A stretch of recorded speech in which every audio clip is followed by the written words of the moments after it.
All right. Good afternoon, everybody.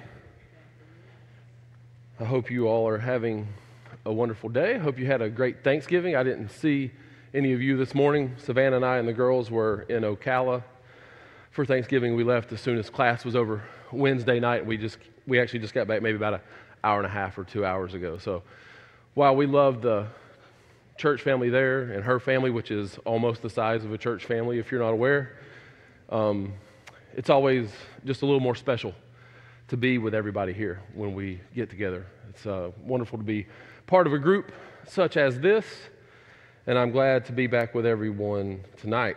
I hope you had a good Thanksgiving. I hope you are recovering from that Thanksgiving lunch and then dinner and then lunch and then dinner and then lunch and then dinner if you're like me.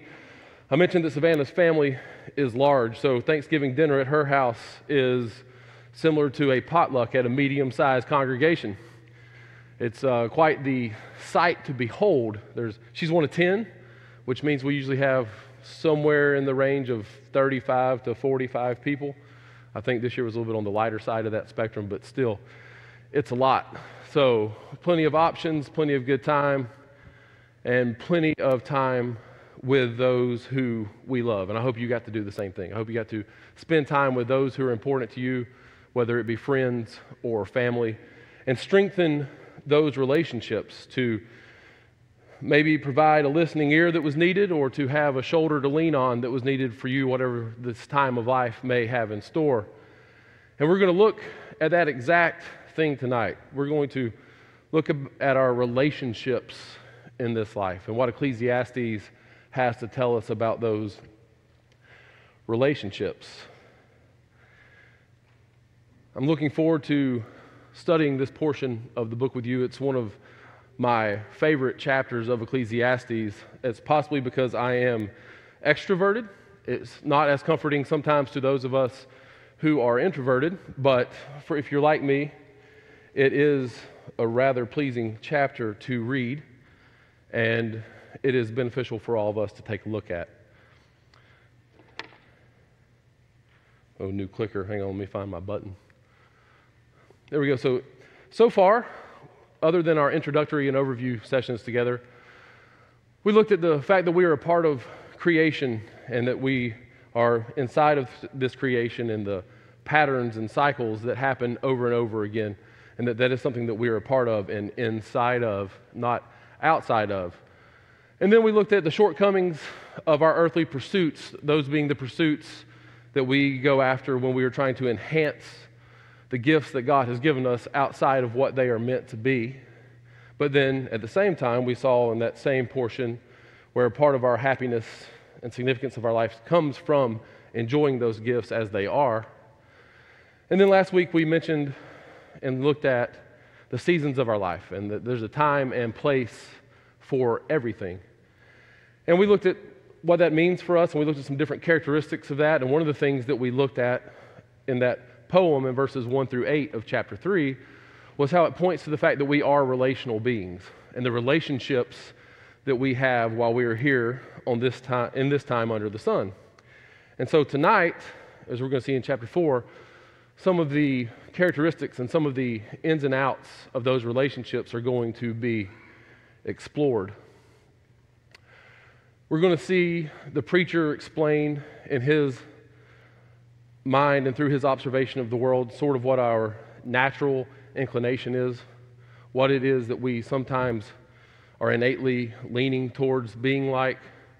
Then we're going to have a portion of the text that's going to provide some warnings for us, some warnings of things not to do.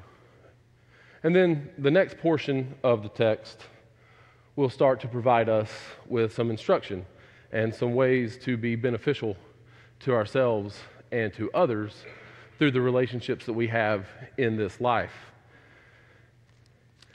On the title side, you saw that the class was tonight called Living for We. And I believe that's going to be the main point that we are going to take away tonight, that we don't need to go through life living for ourselves, but living for those around us, living for we rather than living for me. So I hope that as we go through this tonight, that you will see that as I have seen it, and it will be worthy of your time, and it will be beneficial to you in your walk as we try to serve God and as we try to do that together as a church family. But before we go and do that, let's have a word of prayer, and then we will get started. If you will, bow with me, please.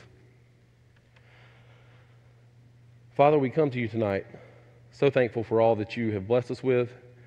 We thank you for the time that we've had over the past few days to reflect and appreciate the good things that you have put in our lives, and we ask that you help us to recognize them for what they are, and that we will not try to enhance them into something that they are not, but to simply enjoy them for how you would intend them to be enjoyed, and for us to be able to do that while, as we're studying tonight, seeing beyond the Hevel of this world.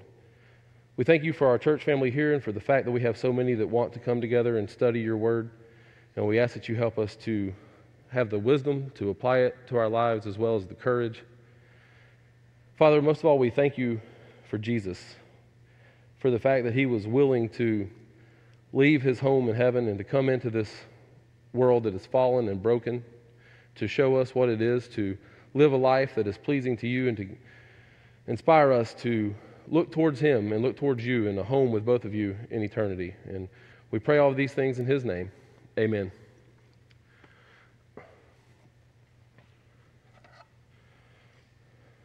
So I would like for us to read the text together. It's only 16 verses. It's a little bit of a lengthy reading, but it's not too lengthy. And then after we read the chapter together, we'll kind of discuss it at more of a 30,000-foot view.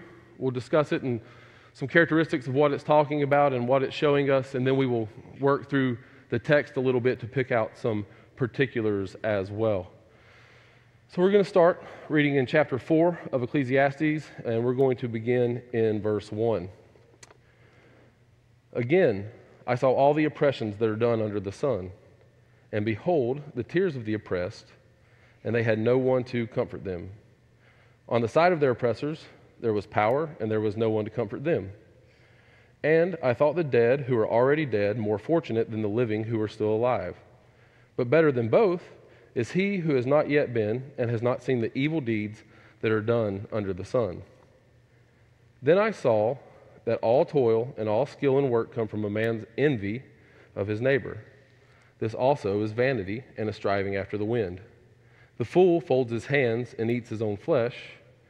Better is a handful of quietness than 2 hands full of toil and a striving after wind. Again, I saw vanity under the sun. One person who has no other, either son or brother, yet there is no end to all his toil, and his eyes are never satisfied with riches, so that he never asks, for whom am I toiling and depriving myself of pleasure? This also is vanity and an unhappy business. 2 are better than 1, because they have a good reward for their toil.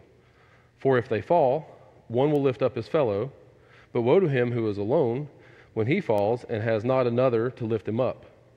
Again, if 2 lie together, they keep warm, but how can one keep warm alone? And though a man might prevail against one who is alone, 2 will withstand him. A 3-fold cord is not quickly broken. Better was a poor and wise youth than an old and foolish king who no longer knew how to take advice. For he went from prison to the throne, though in his own kingdom he had been born poor. I saw all the living who move about under the sun, along with that youth who was to stand in the king's place. There was no end of all the people, all of whom he led. Yet those who come later will not rejoice in him. Surely this also is vanity and a striving after the wind. So, when we take all of that in and consider everything the preacher has to say to us in chapter 4, the first thing that I think about, as I've sort of alluded to already tonight, is my relationships with those around me and with the world at large. And so I think about a question that I believe is prevalent in our lives, and I believe that the preacher is pointing to that fact. And that is simply, where is my life headed? When I think about these things, it can be something that I think about often, or it can be something that I think about occasionally. But I believe that many of us spend large amounts of time considering that very question. And that can be through any number of pursuits in this life. It can be with our careers, with our friendships, with looking for significant others, and our hobbies, and so on and so on. But whatever the case may be, I believe that we often do ask ourselves the question, where is my life headed? And I think that if our thoughts were somehow to be recorded and then played back to us on a large screen of some sort, that we may be surprised at how often those very thoughts revolve around the word me. How often we think of all these things through the perspective of what things mean for me and me alone, at least to a degree. And I think we do this on varying degrees. We do this sometimes on trivial matters and sometimes in more serious matters. At times it may sound like, how am I doing today, right? A rather simple thought. How am I doing today? Am I happy today? Am I sad today? Am I tired? Am I anxious? Am I calm? How are things going for me in this current moment? And it's possible that at times we're just busy with what is going on around us and figuring out how I can respond to all of the things happening to me, whether at my work or with my family or with my friends. But whatever the case may be, I believe that we often process it through the lens of myself. And it also applies to us when we think about things at a more serious level. Why do I work so hard? What am I achieving in this life overall? What am I failing to achieve? What am I living for? And I think the point to that, in my mind, is simple, that whether we're pondering serious or trivial matters, the person that I am usually acutely aware of how things are going is myself. I think there's an old saying that sort of envelops this concept, and it's that you are not what you think, but what you think you are. Right? So when we think about how all of these things are happening in our lives and what they mean to us,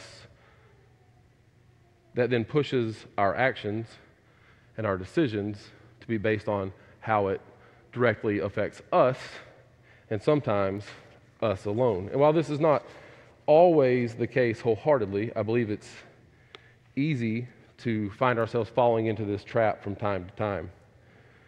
So I believe it becomes imperative, and I believe that the preacher in Ecclesiastes chapter 4 is telling us just this, that we stop and ask ourselves from time to time, whom do we spend most of our time thinking about? So let me just ask you tonight, do you feel that you ever get caught up in thinking about how things are going in relationship to yourself and not to those around you or those whom you're supposed to be concerned about? I see some people nodding yes. I'll tell you that I do. Yeah, it's human. Don said it's human nature. And I think that we're going to see that pointed out, that it's an innate thing that we do at times. But as we read through chapter 4, I think that we can also see that there is a new question that the text would have us pose to ourselves. The preacher speaks as if that's just the way we are, or human nature, as Don said. It's almost as if he takes it for granted that that's factual, that at times we're going to have that mindset. And that we have that mindset to the end of finding meaning and happiness through how we navigate this world with ourselves in mind. So he poses a new question. The question that he would have us possibly to ask ourselves as these things come up, instead of where is my life headed, maybe more appropriately should be, how are we doing? And that is the focus, I believe, of this chapter. How are we, not me, doing?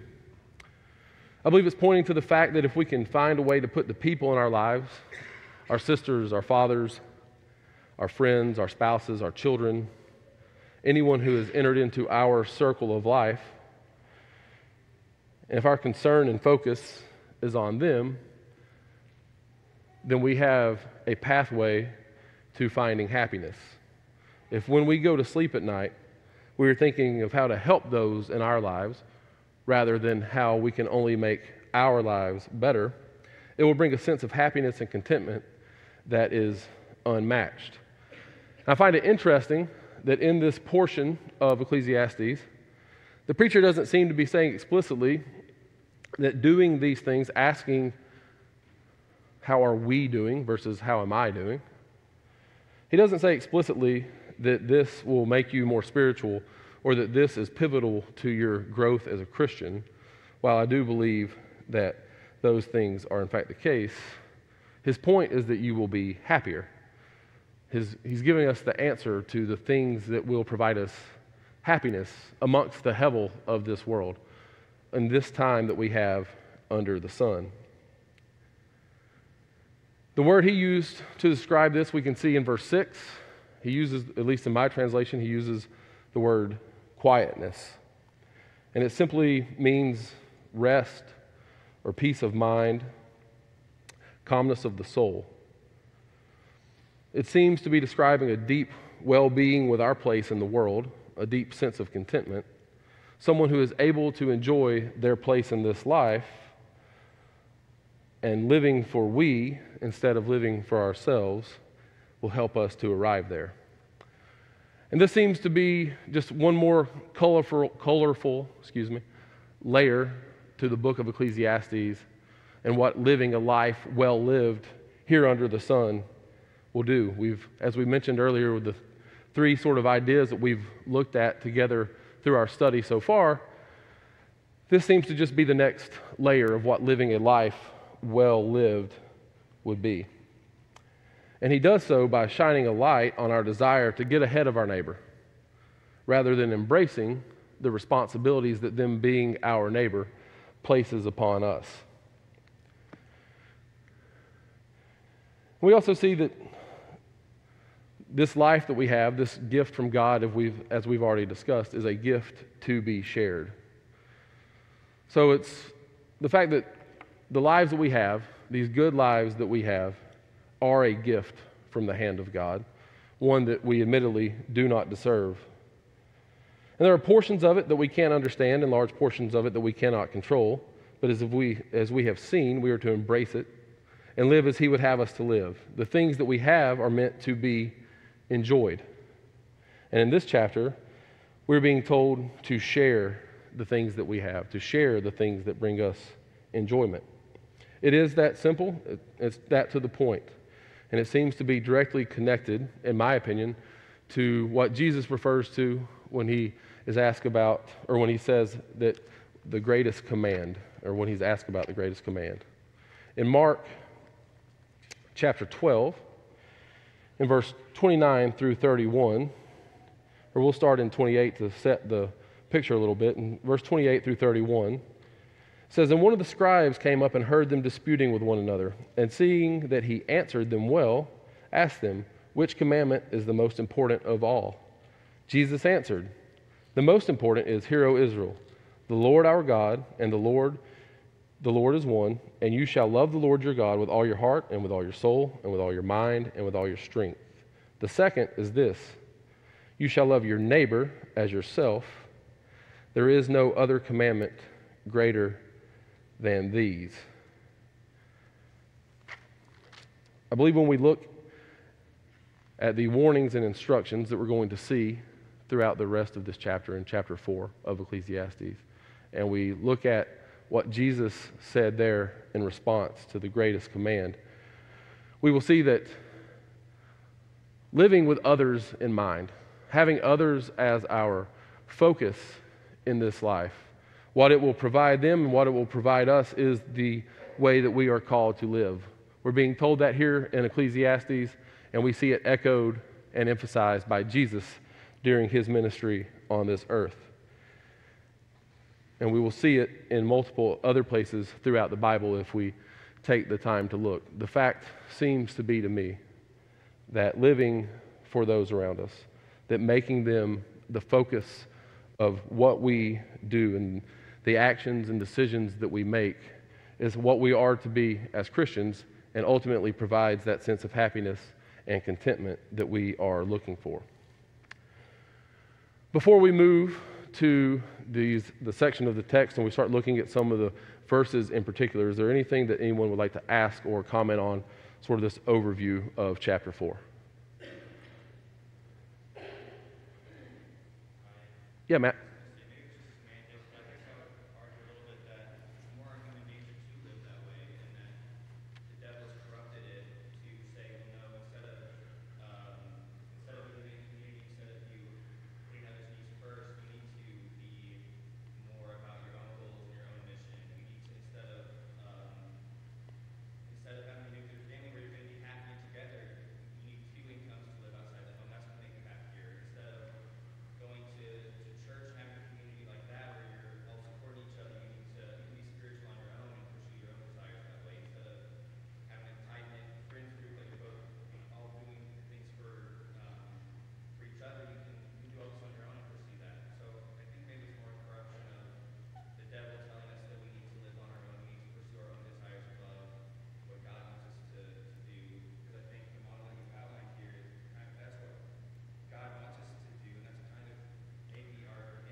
Okay, yeah, so for anyone that couldn't hear, and this will be obviously a paraphrase, so just throw something at me, Matt, if I mess it up. But Matt was saying it's not so much our nature to not live for others, but because of the corruption that we have been dealt from the devil himself, which makes us then want to live for ourselves rather than live for others, to do the things that we do that provide mainly for ourselves instead of for our family or our friend group. And Matt gave multiple examples of that maybe that's actually what the problem is, rather than it being our nature as we were formed, but the nature that we have once the devil has entered the picture. And I don't have an issue with that, Matt. I would say, yeah, the nature we're talking about is the nature of us in the fallen world, and I think that would go along with that. But I think that's a very valid point. Thank you. The fact that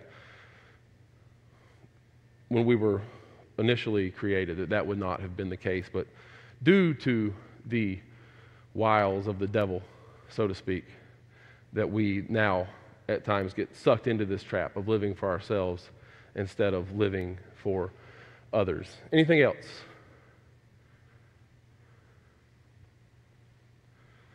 Okay, well, let's move on then. This first portion of the text, I think, illustrates that we can hate our neighbors and in doing so destroy ourselves. We have seen wickedness mentioned in the book up to this point, but now we focus in on an evil of a certain kind. In verse 1, we see the oppressions under the sun mentioned. Let's read verse 1 one more time. Again, I saw all the oppressions that are done under the sun, and behold, the tears of the oppressed, and they had no one to comfort them. On the side of their oppressors there was power, and there was no one to comfort them. When I read this verse, this initial opening of the chapter, the words of the preacher as he's observing life around him, it's as if he's doing something which is actually a new verb, I guess, that I learned this morning at church in Ocala called doom scrolling. So apparently doom scrolling is getting on your phone and finding sites or a site that is filled with news of all the atrocities over the world, and then you get sucked in, right? And you're just looking and looking and looking and looking and looking at all the bad things that are happening around us. And without question, there are lots and lots of heinous acts around the world every day. There are lots of oppression that are being done in the world that we live in. So he thinks of all the evils in the world around us, and they're so bothersome to him that he basically congratulates the dead on being dead, and then continues on. It even goes as far as to say that it would be better not to be born than to be born into this world, which I think is a way to put a very, very drastic emphasis on just how corrupt things had become. I think it's also interesting to note there that it seems to me as if he has despair for the oppressed, but also there, not that he has concern necessarily for the oppressors themselves, but he's highlighting the fact that the oppressors have no one there to comfort them as well. It seems to me that he is highlighting the fact that every portion of that cycle is one that does not bring any true joy, happiness, or significance to our life. And it makes sense because often we do see the news, whether we're doom scrolling or just happen to be turning on the TV or getting on the computer for a moment, and we can be absolutely devastated by the atrocities that we see around us. But let me say that a different way. I think it's important that when we see all of the pain in the world around us, the oppressed and the things that they are going through, that we can never be too dismissive or simplistic in the fact that maybe we say, like this just goes on all the time, it's always there, and then not react to these things in the way that we should. It was so bad to the preacher that he made the statements that we referenced about it'd be better to be unborn than to have entered into this world. And when I think about his reaction, I can see that he's clearly bothered by the things that he sees. And it makes me think about Jesus. And when Jesus would come to someone who was experiencing pain in this world, whether it be something that had been done to them or something that had been a part of their life all along. In Mark chapter 7, verses 31 through 37, when healing a man who was deaf and had a speech impediment, we are told that Jesus has compassion on him and he sighs. And it's the same sigh, the same word used for sigh that we read when he encountered a stubborn group of Pharisees in Mark chapter 8. It seems that Jesus, when seeing the pain and the oppression of this life, was moved to a point of sadness, which then drew compassion from him. And just like he did for the deaf and speech impaired person that he met in Mark chapter 7, I think that we have to let the oppressions of this life fuel us to spread the good news, particularly to those in this context who are experiencing that pain. We need to see the world and the oppression around us and see those who are in that type of discomfort and use the sadness that we feel when we see it to share the story of Christ and what he has done for us and what he can do for them. Beyond the oppression, in verses 4 through 6, we see three other ways in which we can hate our neighbors and in so doing destroy ourselves. In verse 4, it says, "Then I saw all the toil and all skill and work from a man's envy of his neighbor. This also is vanity and a striving after the wind." Let me ask you tonight, because I think envy is something that we are fairly good at hiding most of the times. I know that envy has popped up in my life from time to time. How have you seen envy, whether it be someone else or in yourself? How have you seen envy pop up to you in your life? How have you become envious of someone or seen someone envious? In which ways, in what manners or facets of life does that happen?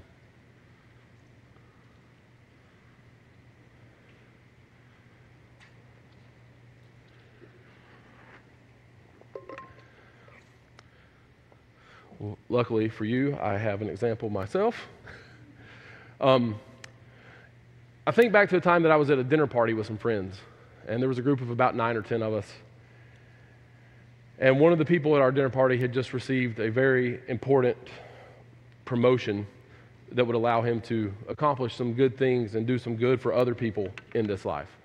And everyone around the dinner table, when we heard the news, congratulated him, told him how happy we were for him, that we were proud that his hard work and dedication to his job had paid off.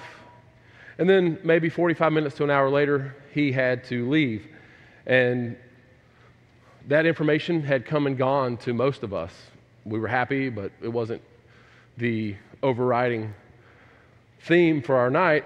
But then one person who was there brought it back up sort of out of the blue and said, hey, so-and-so said he got this promotion and we're all happy for him, all this stuff. He's like, but listen, that doesn't have anything to do with how hard he worked, his ability, or how good he is at his job. He simply got that because of the people he knows. And it was clear in the moment, although he wasn't saying, I am envious of what he has, that at least envy was a portion of what was driving him to make that comment. And it's sad twofold. One, it will eat at us internally, but it also means that you're not going to be there to be truly supportive and truly happy for those around, for those who need you to be that way in their life. And I think that we can also see that same type of sentiment played out. I don't remember the chapter or verse. It may be somewhere in Mark as well. When Jesus had gone back to his hometown, and those who were there mentioned how wonderful the things that Jesus was doing were, and then they started questioning, isn't this the carpenter's son? Isn't this Mary's son? Isn't this the guy from here? And so basically then he was driven away, and Jesus makes the statement to the effect that a prophet is honored in everywhere except for his hometown. That when we are not truly supportive and happy for those in our circles, those in our life, our families, and our friends, our actions and our words that are fueled by envy that we see here in verse 4 can drive them away. We also, in verses 5 and 6, see that the concept of laziness and then also busyness can play a part in us hating those around us and then ultimately destroying ourselves, filling us with thoughts and dissatisfaction that we should not have. In verse 5 it says, the fool folds his hands and eats his own flesh, and then better is a handful of quietness than 2 hands full of toil and a striving after the wind. So in my estimation, the laziness that we're talking about here in verse 5 is harmful in 2 ways. First of all, if we are being lazy and not keeping up our end of the bargain, so to speak, in whatever relationships that we're in, then 1, that means someone else is going to have to carry the load. But 2, and maybe more importantly, that when someone else that is going to rely or depend on us for something else, when they have a need, through our laziness, we will have an inability to provide for that person.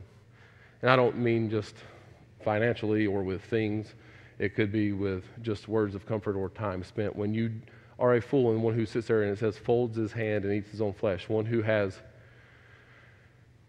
taken this route of laziness to a point where they do almost nothing, then unfortunately we are able to provide almost nothing as well. And then on the other polar opposite end of that spectrum, we sort of see this idea of manic busyness. A busyness that is not just simply attending to things that need to be attended to or accomplishing tasks in your life that need to be accomplished, but it says specifically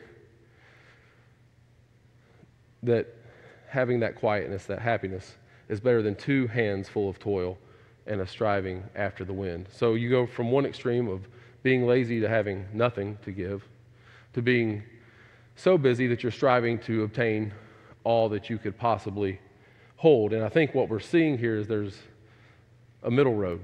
There's a middle road where you don't come empty-handed, but you also don't come with the busyness and ambition trying to get as much as you can possibly hold for yourself as well. And I think we're going to see that a little more fully here in the next couple of verses. Yeah, Don. Ryan, in verse 5, where it says, consumes his own flesh, I could be wrong. I don't believe that's saying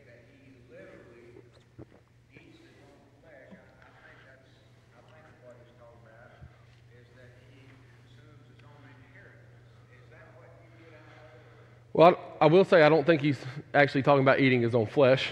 I don't know that it's necessarily his inheritance. I think it's very possible because there are a lot of financial overtones and things in this section of text.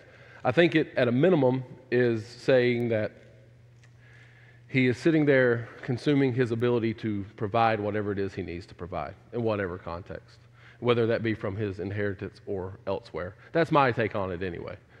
And I will, now that you've mentioned that, I will probably dig deeper into that and report back to you what I find, but that's kind of the take that I have on it.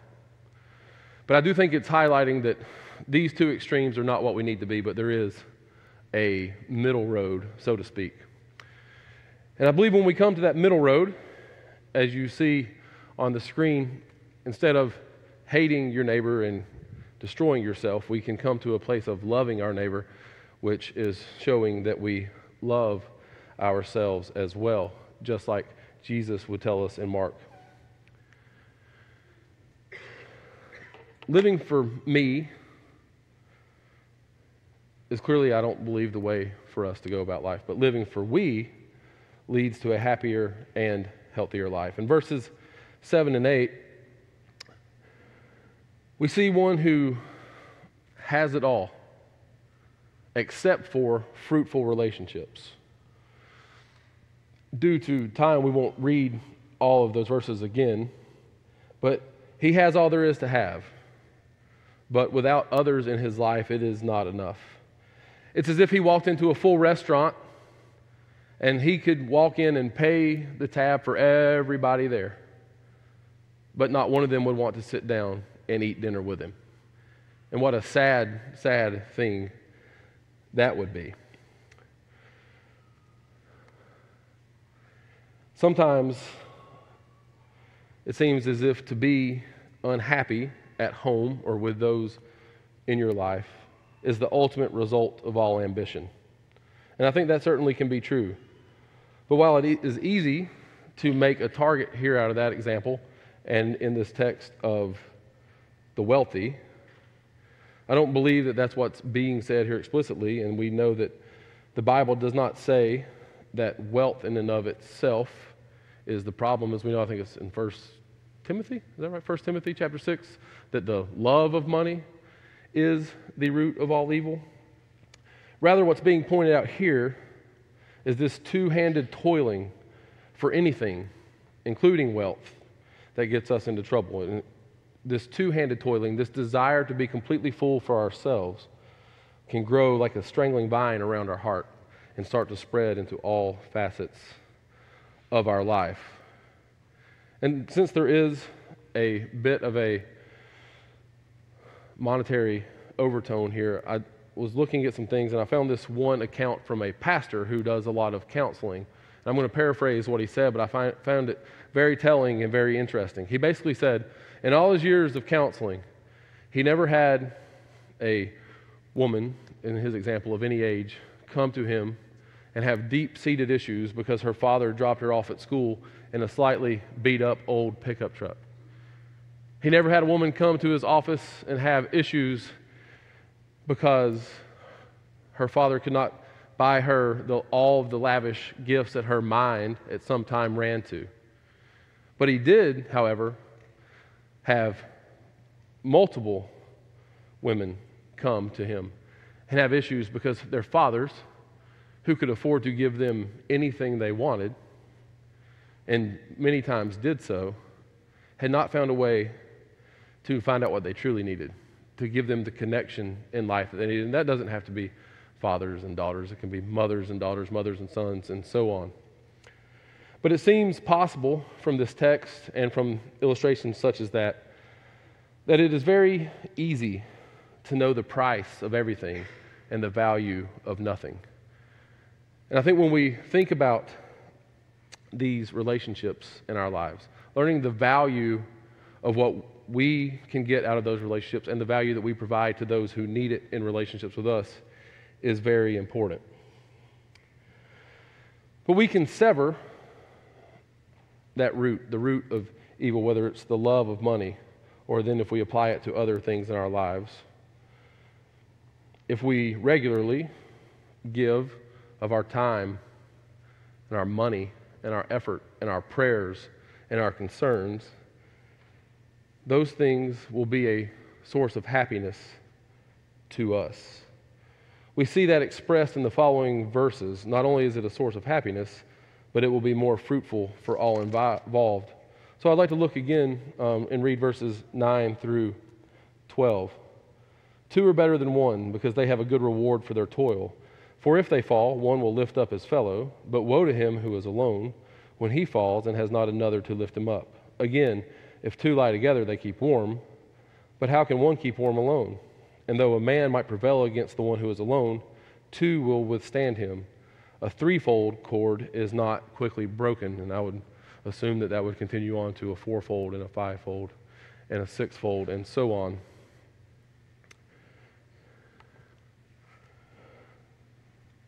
We, not me, is the way to flourish in the world that God has given us. And we have been given a middle road to walk, as we've talked about. Don't hate your neighbor, don't be too lazy to help, and don't be too driven and powerful to where you provide the oppression. Don't be so caught up in your own today that you can't see their tomorrow. Our quest for personal advancement in this fallen world can cause us to lose sight of those around us. And I believe that chapter 4 of Ecclesiastes is telling us to quit striving to be so upwardly mobile in this life and take the middle road. And that is the path to happiness. As one hand holds, the other hand gives. And I believe that's the point of chapter 4 of Ecclesiastes. We're not going to be together Wednesday night. I believe we have our end of the month singing, so you all get a well-deserved break.